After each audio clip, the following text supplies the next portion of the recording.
Hello guys, मैं अग्निश यादव। ये friend, जैसा कि आप सभी को पता है कि इलेक्शन 2022 तैयारियां बहुत अच्छे से चल रही हैं, तो आइए इस बारे में आज हम बात करते हैं। ब्रज प्रांत के अखिल भारतीय विद्यार्थी परिषद के प्रांत मंत्री श्री बलदेव चौधरी सीटू भैया से कि उनके क्या विचार हैं कि इस बार जो युवाओं की भूमिका है हमारी इस उत्तर प्रदेश के चुनाव में वह किस प्रकार से रहेगी और किस प्रकार से उस पर जो चुनाव हो रहे हैं युवाओं का क्या प्रभाव पड़ेगा। जी देखिए,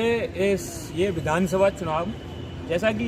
पूरे देश भर में हमारे देश के अंदर सबसे ज़्यादा पॉपुलेशन अगर किसकी है तो वो युवाओं की है। खासकर हम उत्तर प्रदेश के चुनाव की बात करें तो यहाँ पर जो युवा का मतदान होगा तो वो निश्चित रूप से शिक्षा के क्षेत्र में, रोजगार के क्षेत्र में जिस प्रकार से वर्तमान सरकार ने शिक्षा को जोड़ देते हुए 5 ऐसे राजकीय विश्वविद्यालयों की घोषणा की, उसको मद्देनजर रखते हुए चुनाव परिणाम होने चाहिए। और रोजगार 69,000 शिक्षक भर्तियां, अनगिनत ऐसे रोजगार के शुभ अवसर पैदा करना,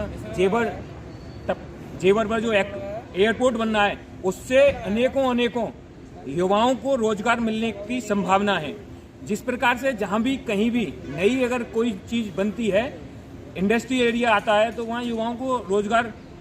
मिलता है। तो अब की बार उत्तर प्रदेश का युवा शिक्षा, बेरोजगारी, रोजगार, इन सभी मुद्दों को ध्यान में रखते हुए वोट करेगा। आपने बहुत अच्छी बात कही कि युवाओं का जो फोकस रहेगा मोस्टली वो इस बात पर रहेगा कि उन्हें रोजगार मिल रहा है या नहीं मिल पा रहा है, और उनके लिए जो सुविधाएं दी जा रही हैं हर तरीके से, इंडस्ट्रियल एरिया में हो चाहे फाइनेंशियल में हो, वो मिल रही हैं या नहीं मिल रही हैं। और मैं एक बात और जानना चाहूँगा कि इस बार जो युवाओं की भागीदारी है, जैसे कि हर बार चुनाव में रहती है कि युवाओं की भागीदारी का प्रतिशत हर एज ग्रुप से ज़्यादा रहता है, तो क्या इस बार उसको और ज़्यादा बढ़ोतरी होने की ज़्यादा संभावना है? क्योंकि जिस प्रकार से युवाओं का जोश देखा जा रहा है, तो इस बार देखने को मिल सकता है क्या कि इस बार जो युवाओं की वोट पड़े वो दुगना या तिगुना हो सकता है? क्योंकि देखिए, युवा अभी हम लोग जानते भी हैं कोरोना का समय है, लेकिन इस कोरोना के समय भी हम लोग देखते हैं कि जब कोरोना लगा हुआ था तो सबसे ज़्यादा समाज सेवा का काम हो, राहगीरों को फूड वितरण का काम हो, रक्तदान की बात हो, जब देश पर कोई विपत्ति आई है तो युवा खड़ा रहा है। उसी प्रकार से आज़ादी से पहले भी युवा हमारे देश के लिए खड़ा हुआ, इसी प्रकार से अब है। तो हमारा निवेदन है कि युवाओं को वो वोट किसी को करें, किसी भी पार्टी को करें, लेकिन अपना वोट करने के साथ साथ अपने आस पड़ोस में रहने वाले लोगों के लिए, और जो युवा हैं, वृद्ध हैं, ऐसे लोगों को, ऐसे वोटरों को, उनको मतदान केंद्र तक अवश्य पहुंचाना चाहिए। क्योंकि हमें 5 साल में एक बार मौका मिलता है ये सत्ता बनाने का या सत्ता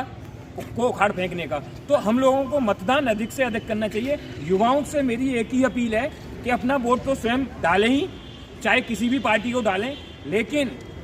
अपनी शिक्षा को ध्यान में रखते हुए, रोजगार को ध्यान में रखते हुए, इन सारी चीज़ों को ध्यान में रखते हुए कौन अच्छा माहौल हमें प्रदान कर सकता है उत्तर प्रदेश के अंदर, ऐसी सभी चीज़ों को ध्यान में रखते हुए वोट डालें और अपने साथ साथ अन्य लोगों को भी वोट डालने के लिए प्रेरित करें। बहुत बहुत धन्यवाद भैया जी आपका। जैसा कि भैया ने कहा कि हम युवाओं को अपने जो वोटिंग होगी इस बार उसमें बहुत अपना योगदान देना चाहिए, सभी के लिए अवेयर करें, और साथ ही साथ उन बुजुर्ग माता पिताओं और वृद्धजनों का सहारा बने जो वोट डालने में असमर्थ हैं, उनके घर घर से मदद करें और इस बार अधिक से अधिक वोटिंग करें। Thank you.